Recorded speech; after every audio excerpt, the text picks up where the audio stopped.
India breaking news channel में। तो आइए जानते हैं देश दुनिया की ताजा बड़ी खबरों को। जी हां दोस्तों, पहले तो हम आपको अगले 24 घंटों के मौसम पूर्वानुमान के बारे में बताएंगे कि अगले 24 घंटों में मौसम कैसा रहने वाला है। उसके बाद हम आपको चीनी बीमारी का बिल्कुल ताजा अपडेट बताएंगे। देश और दुनिया का क्या हाल है। दोस्तों आपको बता दें कि सभी राज्यों के लिए भयंकर खबरें निकल कर आ रही है, तो वीडियो को लास्ट तक जरूर देखिएगा। इसके अलावा अगली जो बड़ी खबर है, गुजरात में कोरोना वायरस के लिए नमस्ते ट्रंप कार्यक्रम जिम्मेदार। इसके अलावा अगली खबर, कांग्रेस सेना शासित राज्य में ट्रेन से कटे 16 मजदूर।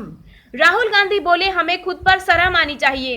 इसके अलावा अगली जो बड़ी खबर है, पंजाब में भारतीय वायुसेना का विमान दुर्घटनाग्रस्त, पायलट सुरक्षित। इसके अलावा अगली खबर, कोरोना संकट के बीच इन सरकारी कर्मचारियों को बड़ा तोहफा, सरकार ने बढ़ाई रिटायरमेंट की उम्र, जाने क्या है नई सीमा। दोस्तों इसके अलावा अगली जो खबर है वह पेंशनर्स के लिए सरकारी कर्मचारियों के वेतन से होगी कटौती। इसके अलावा अगली जो खबर है, सीएम खट्टर की अपील, हरियाणा छोड़कर जाने से पहले इन बातों पर भी गौर कर ले प्रवासी श्रमिक। इसके अलावा अगली बड़ी खबर, यूपी के प्रवासी मजदूरों को रोकना चाहते हैं 4 राज्य, सीएम योगी को फोन पर की ये अपील। इसके अलावा अगली बड़ी खबर, कोरोना के बढ़ते प्रकोप के चलते राजस्थान सरकार ने राज्य की सीमाओं को किया सील, नहीं मिलेगी एंट्री। इसके अलावा अगली खबर, लॉकडाउन के बाद शहर की सड़कों पर लंदन जैसी मिलेगी सार्वजनिक परिवहन सेवा, सस्ती, सुगम व आरामदेह के साथ सोशल डिस्टेंसिंग भी। इसके अलावा अगली जो खबर है, श्रमिक नहीं लौटे तो स्थानीय लोगों को मिले नौकरी। इसके अलावा अगली जो बड़ी खबर है, नीतीश कुमार ने दिया निर्देश, प्रवासी मजदूरों को रोजगार देने की तैयारी करे सभी विभाग। इसके अलावा अगली जो खबर है वह यूपी में कर्मचारियों के लिए किराए पर भी चलेगी रोडवेज बसें, परिवहन निगम ने तय की नई दरें। आपको बता दें कि दोस्तों और भी बहुत बड़ी खबरें निकल कर आ रही है, जिनका जानना आपके लिए बेहद जरूरी है। अगर वीडियो को थोड़ा सा भी मिस कर दिया तो आपसे बहुत बड़ी जानकारी मिस हो जाएगी, इसलिए वीडियो लास्ट तक जरूर देखिएगा।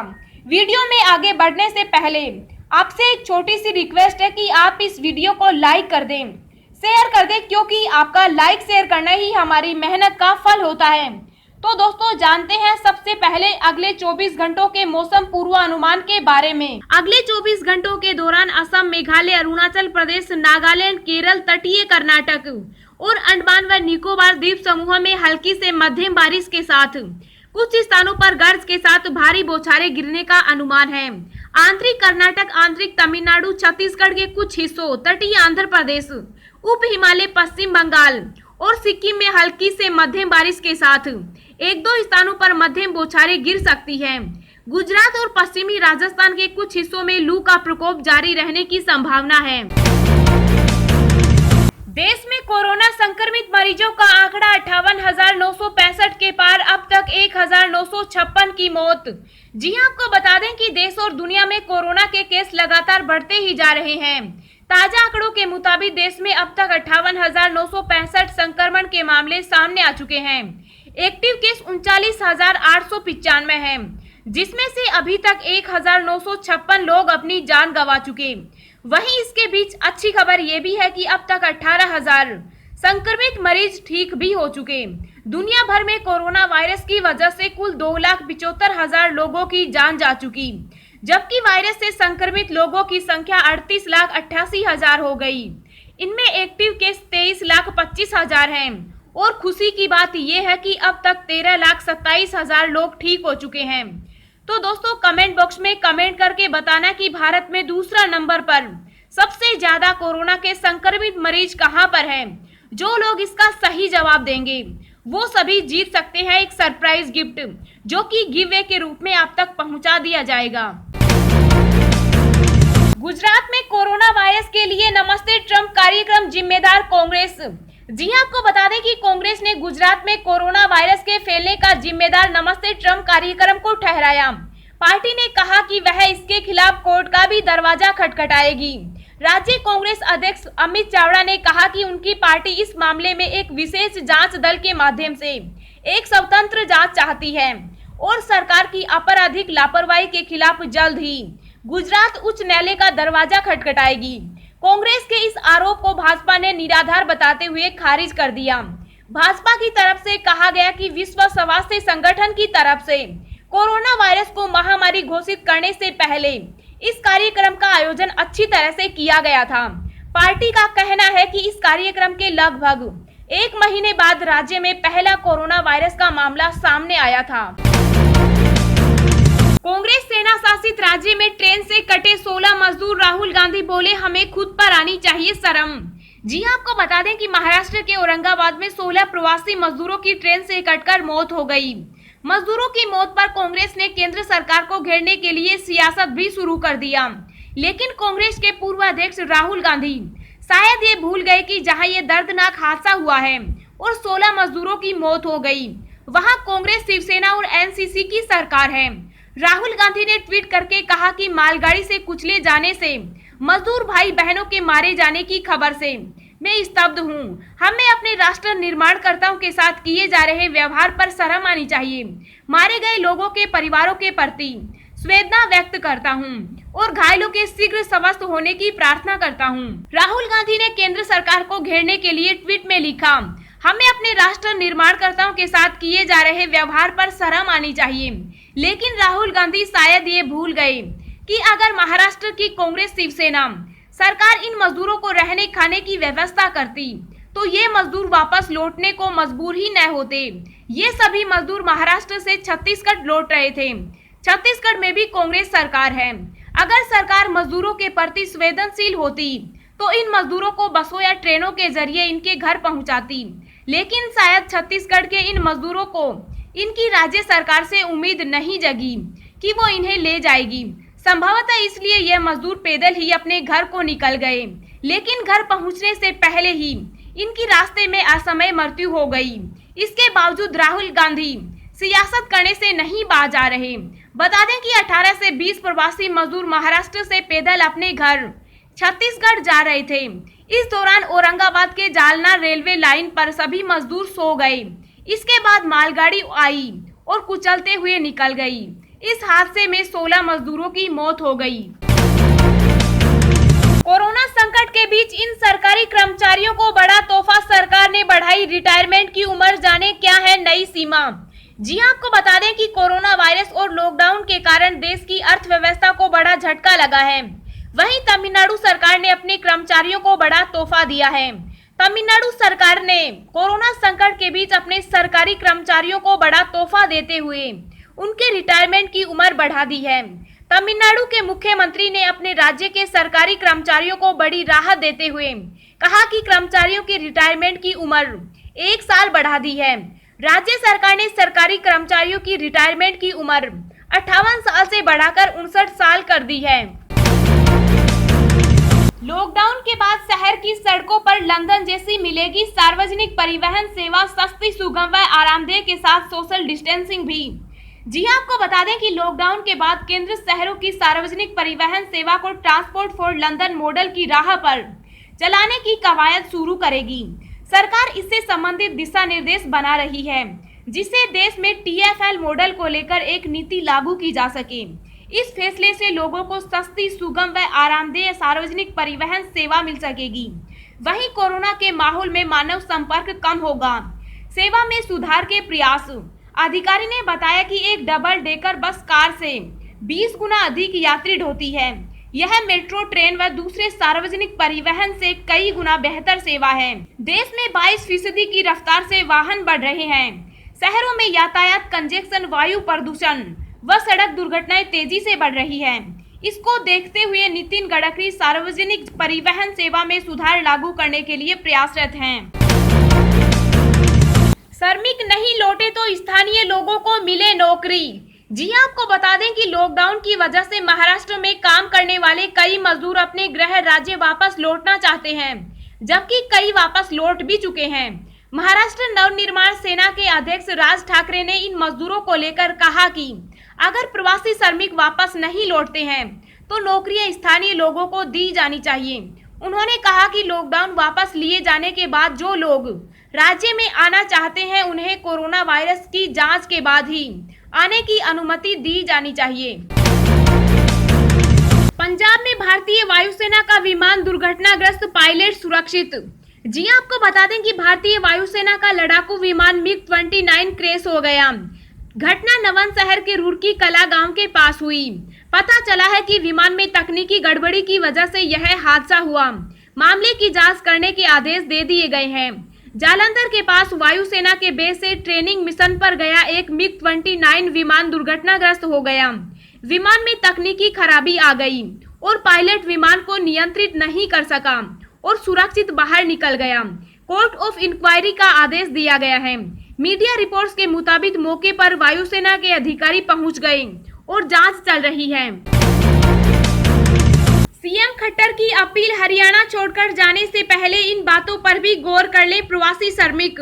जी आपको बता दें कि हरियाणा के मुख्यमंत्री मनोहर लाल खट्टर ने राज्य के उद्योगों में काम कर रहे प्रवासी कामगारों से हरियाणा से नहीं जाने की अपनी अपील दोहराते हुए कहा कि जिन फैक्ट्रियों को उत्पादन की अनुमति दी गई है वे वहां काम करना शुरू कर दें।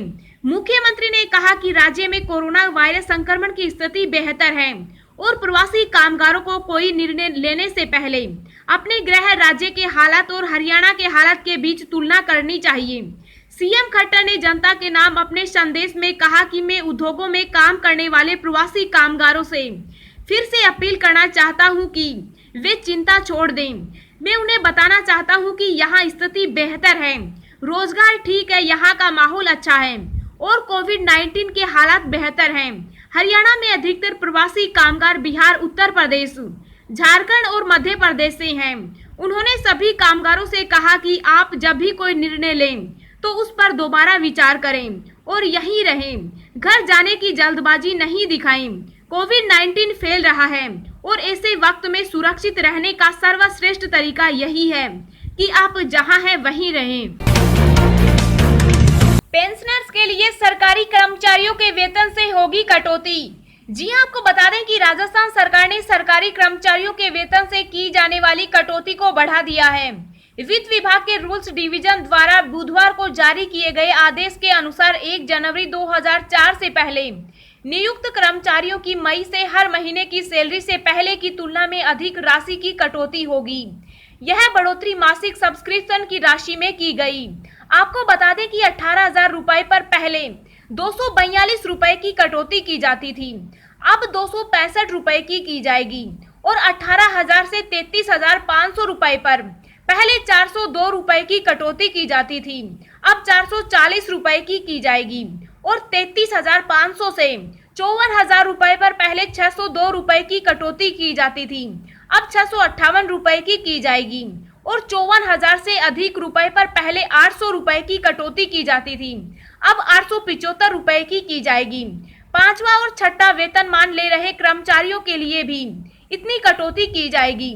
प्रदेश के करीब 8.5 लाख सरकारी कर्मचारियों पर इसका असर पड़ेगा। वित्त विभाग के अधिकारियों ने बताया कि पेंशनर्स मेडिकल फंड के लिए इस कटौती को बढ़ाया गया है। लगभग 4.25 लाख पेंशनर्स अपनी मेडिकल सुविधाओं के लिए आरपीएमएफ पर निर्भर हैं, जबकि यह कोष वित्तीय क्राइसिस से गुजर रहा है। इस कारण पेंशनर के लिए करोड़ों के बिल फिलहाल लंबित चल रहे हैं। यूपी में कर्मचारियों के लिए किराए पर भी चलेगी रोडवेज बसें, परिवहन निगम ने तय की नई दरें। जी हां, आपको बता दें कि लॉकडाउन के दौरान रोडवेज सरकारी और औद्योगिक संस्थाओं को किराए पर बसें देगा। गुरुवार को परिवहन निगम के एमडी डॉक्टर राजशेखर ने बसों की चार्टर बुकिंग के लिए किराए की नई दरें तय की। ये बसें प्रदेश के सभी 75 जनपदों में चलेगी। इससे कर्मचारियों को कार्यालय आने जाने पर आसानी होगी। प्रदेश सरकार की ओर से 33% कर्मचारियों के साथ कार्यालय के कामकाज शुरू करने के निर्देश दिए गए हैं। इसके अनुपालन में कर्मियों के सुलभ आवागमन को लेकर रोडवेज अपनी साधारण बसों की बुकिंग करेगा। 52 सीटर साधारण बसों में सोशल डिस्टेंसिंग के तहत 26 लोग बैठ सकेंगे। बसों की चार्टर बुकिंग 12-12 घंटे तक के लिए होगी। तय किराया के अलावा जीएसटी अलग से देना होगा। तय समय के बाद हर घंटे 500 रुपए वेटिंग शुल्क देना पड़ेगा। नीतीश कुमार ने दिया निर्देश, प्रवासी मजदूरों को रोजगार देने की तैयारी करें सभी विभाग। जी हां, आपको बता दें कि बिहार के मुख्यमंत्री नीतीश कुमार ने प्रदेश में आने वाले प्रवासी मजदूरों से जुड़ी व्यवस्था के बारे में प्रशासनिक अधिकारियों को सख्त निर्देश दिए हैं। उन्होंने कहा कि प्रवासी मजदूरों के कौशल सर्वे से प्राप्त जानकारी के अनुसार रोजगार सृजन के लिए सभी विभाग अग्रिम तैयारी करें ताकि उनके कौशल के अनुरूप उनका उपयोग किया जा सके। सीएम ने प्रवासी मजदूरों की बड़ी संख्या को ध्यान में रखते हुए निर्धारित मानक प्रक्रिया का पालन करने का निर्देश दिया है। यूपी के प्रवासी मजदूरों को रोकना चाहते हैं 4 राज्य, सीएम योगी को फोन कर की ये अपील। जी हां, आपको बता दें कि उत्तर प्रदेश के मुख्यमंत्री सीएम योगी ने अपने प्रवासी मजदूरों का दिल खोलकर स्वागत किया। उनकी घर वापसी के लिए संसाधनों का भी इंतजाम किया। जब कई राज्यों से मजदूर घर वापस आने लगे तो उन प्रदेशों को अब अपने आर्थिक विकास की चिंता सताने लगी और बुधवार को सीएम योगी के पास 4 मुख्यमंत्रियों के फोन आए, जिसमें उनको आश्वासन दिया गया कि वह अपने राज्यों से आने वाले प्रवासी मजदूरों को वापस ना बुलाएं। प्रदेश सरकार मजदूरों का पूरा ध्यान रखेगी और उनको कई तरह की सहायता देने का भी वादा किया है। पंजाब, कर्नाटक, हरियाणा और गुजरात के मुख्यमंत्रियों को इस बात की चिंता सताने लगी है कि लॉकडाउन के बाद उनके सामने मजदूरों की भारी कमी होगी, जो राज्य के आर्थिक विकास में बाधा बनेगी। कोरोना के बढ़ते प्रकोप के चलते राजस्थान सरकार ने राज्य की सीमाओं को किया सील, नहीं मिलेगी एंट्री। जी हां, आपको बता दें कि कोरोना वायरस के बढ़ते प्रकोप को देखते हुए राजस्थान सरकार ने राज्य की सीमाओं को सील कर दिया। प्रदेश की अंतर्राज्यीय सीमाओं से बाहरी व्यक्तियों के प्रवेश को रोकने के लिए राजस्थान के मुख्यमंत्री अशोक गहलोत ने तत्काल प्रभाव से राज्य की सभी अंतर्राज्यीय सीमाओं को सील करने का फैसला लिया। उन्होंने कहा कि देश के अन्य राज्यों से भारी संख्या में बिना अनुमति के लोगों के प्रवेश की संभावना के मद्देनजर सीमाएं सील करने का फैसला लिया गया है। मुख्यमंत्री ने कहा कि संकट की इस घड़ी में प्रदेशवासियों के जीवन की रक्षा ही हमारी सर्वोच्च प्राथमिकता है। उन्होंने आगे कहा कि अंतर्राज्यीय आवागमन की अनुमति केवल भारत सरकार के गृह मंत्रालय द्वारा जारी दिशा निर्देशों एवं शर्तों का कड़ाई से पालन करते हुए ही दी जाएगी। तो दोस्तों, आज की ताजा खबरें यहीं समाप्त होती है। उम्मीद करते हैं कि आपको इन महत्वपूर्ण खबरों से काफी जानकारी मिली होगी। हम आपसे इसके बदले में बस इतना ही चाहते हैं कि आप इस वीडियो को लाइक कर दें, शेयर कर दें, क्योंकि आपका लाइक शेयर करना ही हमारी मेहनत का फल होता है। बाकी इसी प्रकार की रोजाना ताजा खबरें पाने के लिए हमारे चैनल को सब्सक्राइब कर सकते हैं। सब्सक्राइब करने के साथ साथ बेल का आइकन जरूर दबाएं, ताकि हम जो भी वीडियो डालें वह आपके पास सबसे पहले पहुंचता रहे। वीडियो देखने के लिए धन्यवाद।